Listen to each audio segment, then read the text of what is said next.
ও গাড়ি 2026 সাল পর্যন্ত ওই রকম অবস্থায় থাকবে। বিধানসভার গেটে ওই গাড়ি লাগিয়ে রেখে দেবো। মমতা ব্যানার্জি ঢুকবে আর বেরোবে, দেখবে ওর দলের গুন্ডারা কি করেছে একটা বিধায়কের গাড়িতে।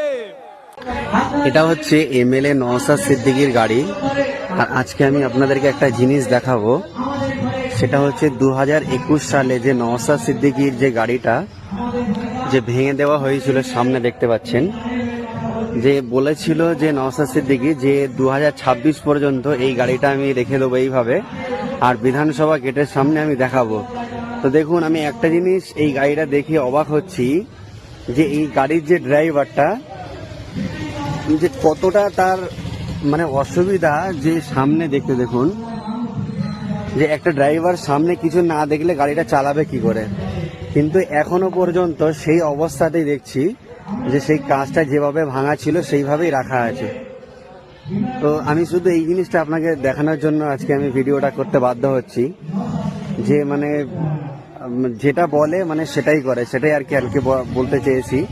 যে দেখুন এখনো পর্যন্ত সেই ভাঙা, আর যে ড্রাইভারটা গাড়ি চালায় সে কতটা কষ্ট করে সামনে মানে কিভাবে দেখে, কিভাবে গাড়িটা চালায়, সেটা আমি আপনাদেরকে এই ভিডিওর মধ্যে দেখাচ্ছি। তো দেখুন যে একটা মানুষের যে কথা যে এক, সেটা আমি একটা বাস্তব প্রমাণ আমি এখান থেকে পেলাম।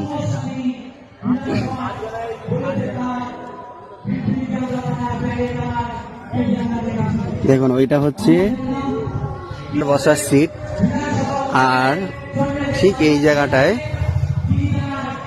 দেখুন ড্রাইভার যে জায়গাটা দিয়ে দেখবে ঠিক সেই জায়গাটাতেই দেখছি পুরো কাঁচটা ভেঙে ফ্র্যাকচার হয়ে গেছে।